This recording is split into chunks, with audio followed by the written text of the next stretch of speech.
Most people have a life insurance policy. Most people have no idea what it's actually doing right now. That's not a criticism. It's almost universal. You bought the coverage at some point, the premium gets paid automatically, and life moves on. There are 100 other things demanding your attention, and life insurance isn't one of them. Nobody set up a review reminder. Nobody scheduled a check in. The policy just sits there quietly, doing whatever it was set up to do years ago.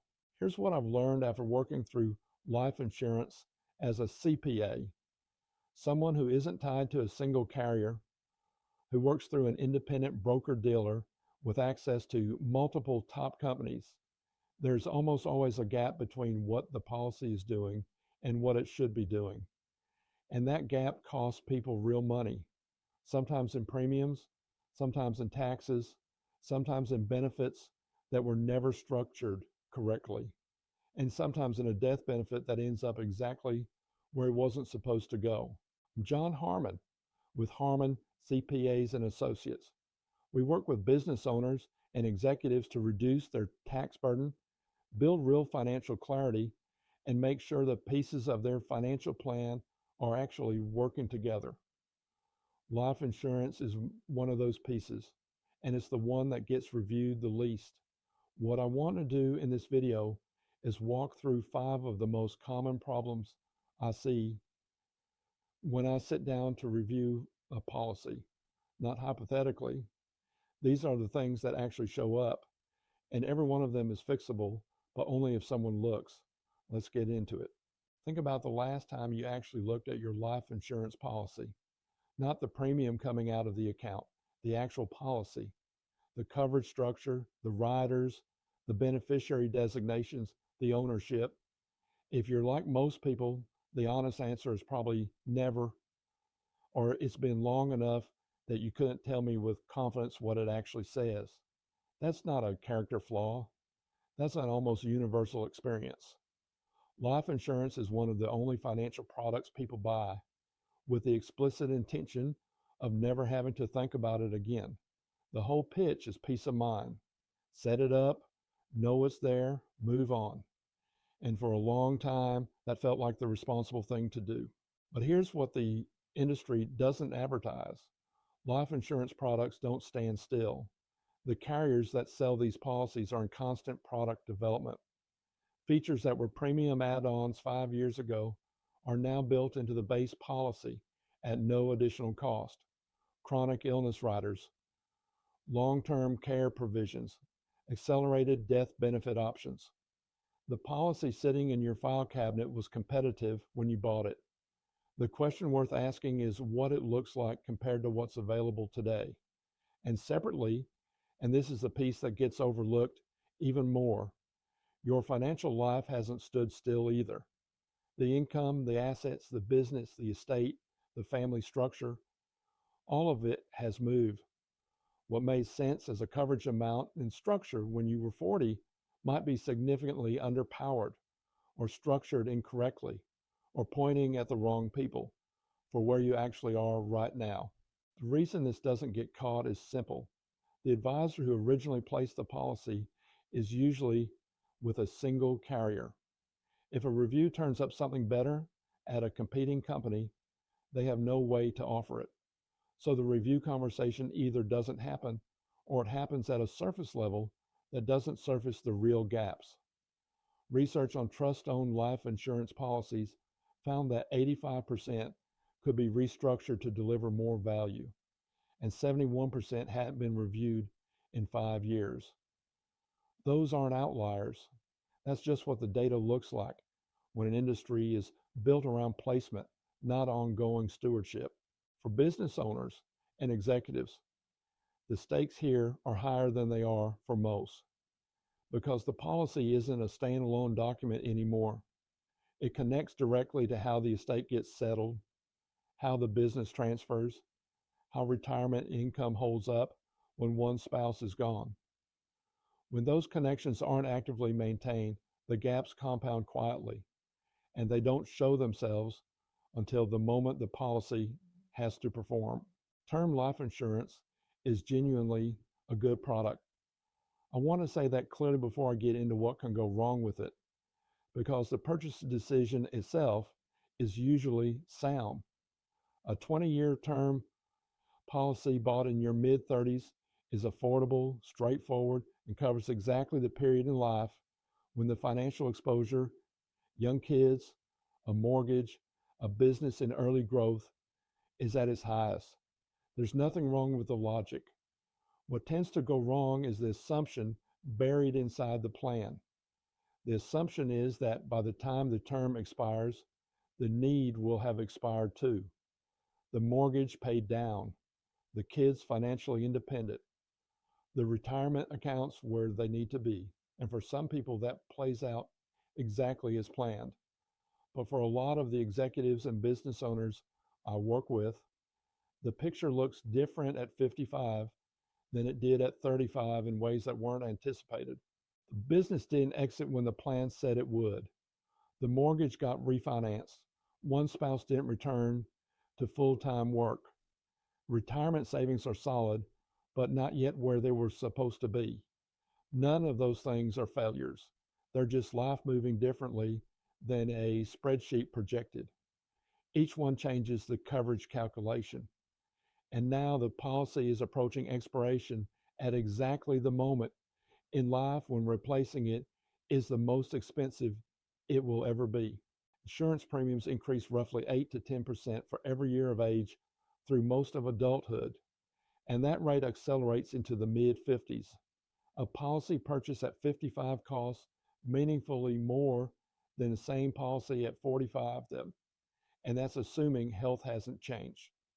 Because if it has, and 20 years is a long time for health to change, the options narrow significantly. What was standard and affordable at 35 can become rated, restricted, or in some cases unavailable entirely at 55. The window the original policy was supposed to bridge may not be bridgeable anymore. What most people don't know, and this is the part that should be in the conversation when a term policy is purchased, but almost never is, most term policies include a conversion provision, the right to convert to a permanent policy without new underwriting, no new medical exam, no new health questions. The conversion locks in the health classification from when the original term was issued, when the insured was younger and healthier. That provision exists in most term contracts, but it has an expiration date of its own, and it typically arrives before the term itself ends. Most policyholders assume they have until the policy lapses to make that call. By the time they think to look, the conversion window is already closed. And then there's a dimension of this that almost never gets factored into the original coverage calculation. When one spouse passes away during retirement, the household expenses don't drop proportionally.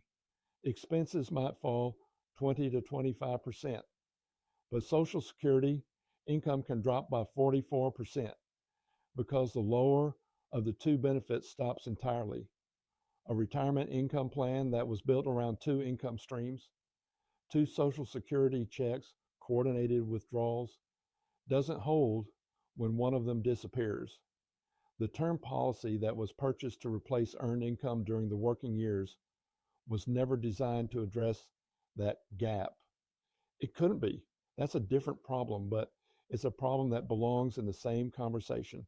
Permanent life insurance, whole life, index universal life, variable universal life is a category of product that generates a lot of strong opinions. Some advisors will tell you it's the foundation of a sophisticated financial plan.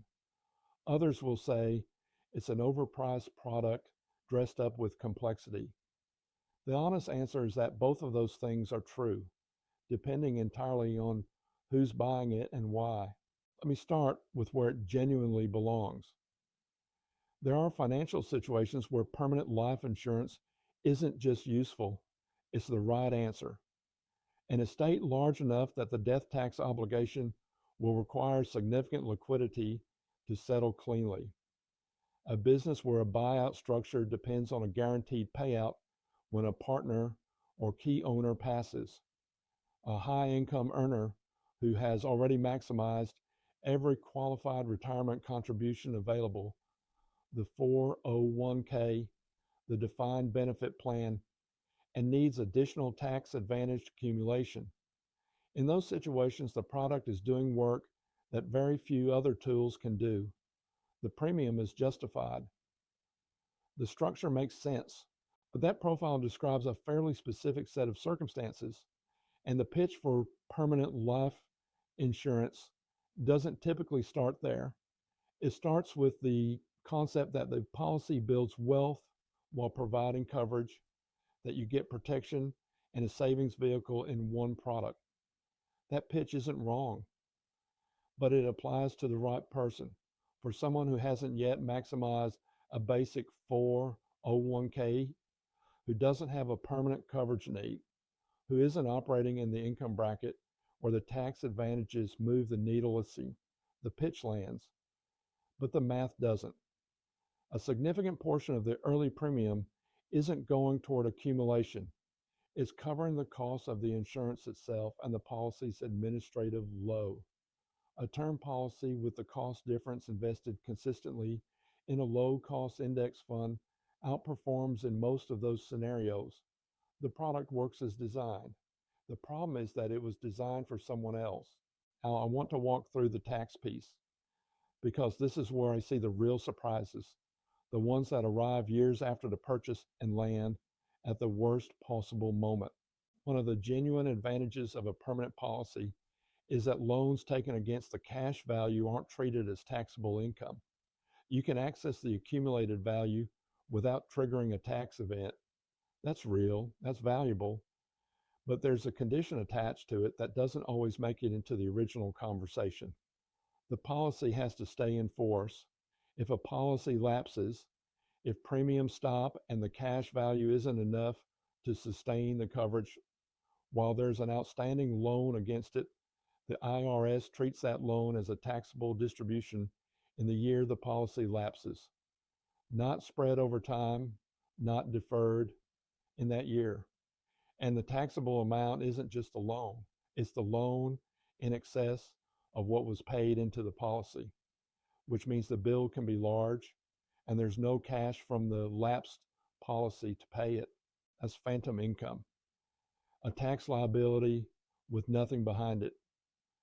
I've seen this catch people completely off guard, not because they did anything wrong, but because nobody walked them through what happens if the policy doesn't perform the way it was projected to, or if circumstances change and premiums become difficult to sustain. There's also the question of who owns the policy. If you own it directly, your name on the policy, you're the owner. The death benefit is part of your taxable estate. With the estate tax exemption dropping to roughly $7 million per person at the start of 2026, that matters for more people than it did before. A business owner with real estate retirement accounts and a life insurance policy they own outright could cross that threshold without realizing the death benefit itself is now contributing to the problem it was meant to solve. The structure that removes a death benefit from a taxable estate, an irrevocable life insurance trust, is available, but it requires a decision made before the policy is in place, not after. When I first started seriously evaluating life insurance as part of client planning, I assumed the process worked the way most people assume it works.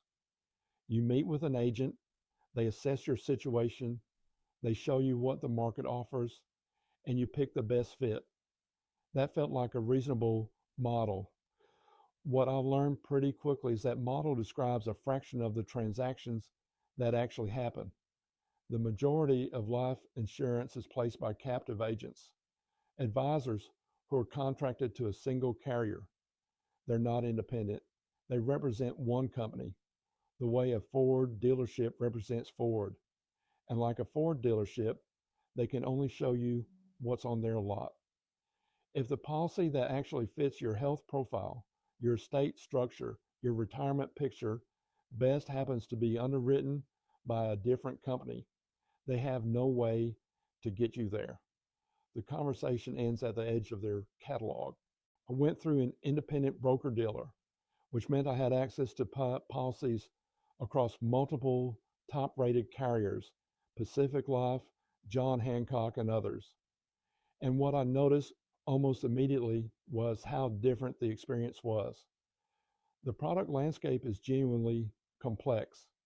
Each carrier is essentially its own brand with its own lineup, different structures, different riders, different built in features, different pricing on the same health classification. I started getting calls from wholesalers, the carrier reps whose job is to pitch their latest products to advisors. One of them said something that has stayed with me. If he stepped away from the industry for a year, it would take him 6 months just to catch up on what had changed. That's how fast the product environment moves.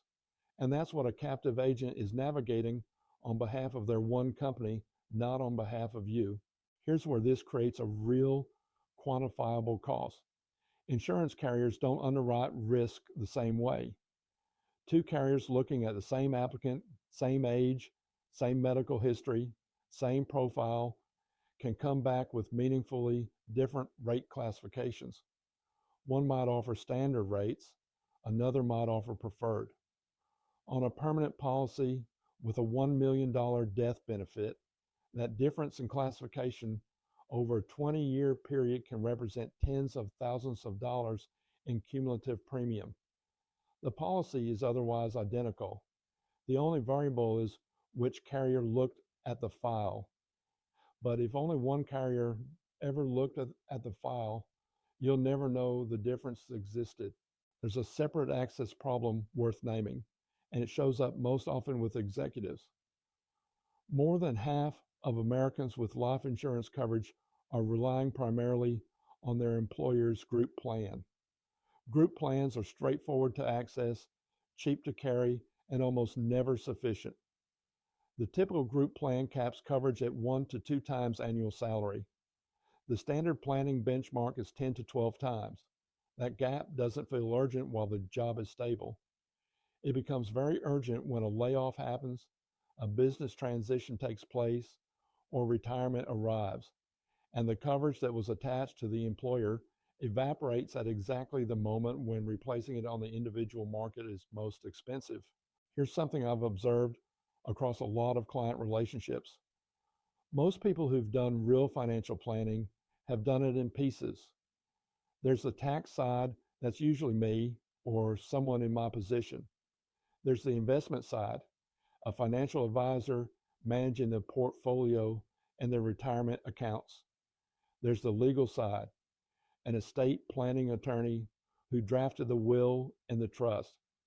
And somewhere in the picture, usually with an entirely different person, there's a life insurance policy. Each of those relationships works. Each advisor is competent.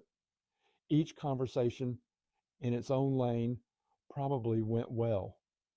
The problem isn't the quality of any individual piece of advice. The problem is that the pieces don't talk to each other, and life insurance is where the gaps from that silence show up most concretely. Here's the most common one. A beneficiary designation on a life insurance policy is a legal instruction that supersedes a will completely. It doesn't matter how carefully the estate plan was drafted, how recently the trust was updated, or what the attorney intended. The death benefit goes to whoever is named on that form, full stop. I've reviewed policies where the named beneficiary was an ex-spouse, a parent who had since passed, or an adult child from a prior relationship who had no place in the current estate plan. None of those designations required malicious intent to create. They required one thing, a form that was filled out years ago and never revisited. The estate attorney had no idea. The financial advisor had no idea. And nobody thought to check. The estate tax picture adds another layer. The federal exemption dropped substantially at the start of 2026 from roughly $14 million per person to around $7 million. For a business owner carrying real estate, significant retirement assets, and life insurance policy they own directly, the math changes materially. The death benefit that was supposed to provide liquidity for estate taxes, to give the family cash without having to liquidate the business or the real estate, may itself now be sitting inside the taxable estate. It could be contributing to the liability it was designed to address.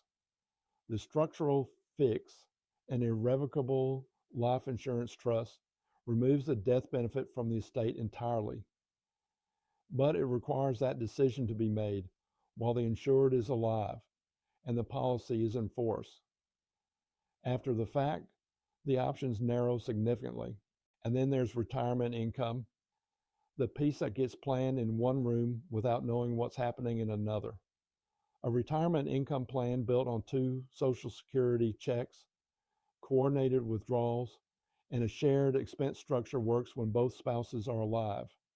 When one passes, household expenses might drop 20 to 30%. Social Security income can drop by 44% because the lower of the 2 benefits stops entirely.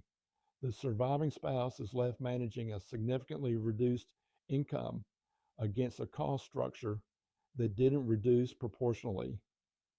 Life insurance can bridge that gap, but only if the coverage was sized and structured with that specific scenario in mind, which requires the retirement planner and the insurance conversation to be in the same room at the same time.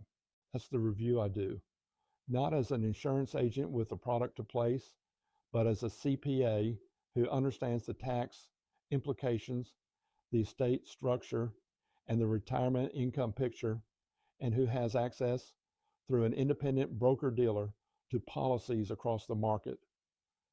Most people have never had a conversation where all of those things were considered at the same time. That's what the free review is designed to be. If something in this video landed for you, if one of those chapters describe a situation you recognized, I want to be direct about what to do with that. The free policy review isn't a sales appointment. I'm not going to walk in with a product to pitch. What I'm going to do is look at what you have, understand how it connects to your tax picture and your estate plan, and tell you honestly whether the structure makes sense for where you are today. If everything holds up, I'll tell you that. If there are gaps, I'll show you exactly where they are and what the options look like. That's the whole conversation. What I find consistently is that people aren't missing coverage, they're missing coordination. The policy exists, the estate plan exists, the retirement strategy exists, but nobody's looked at all 3 at the same time to confirm they're working toward the same outcome. That's usually where the real cost is hiding. The estate tax window has changed. Conversion provisions on term policies have expiration dates that most people aren't tracking. Beneficiary forms haven't been updated to reflect where the estate plan actually stands.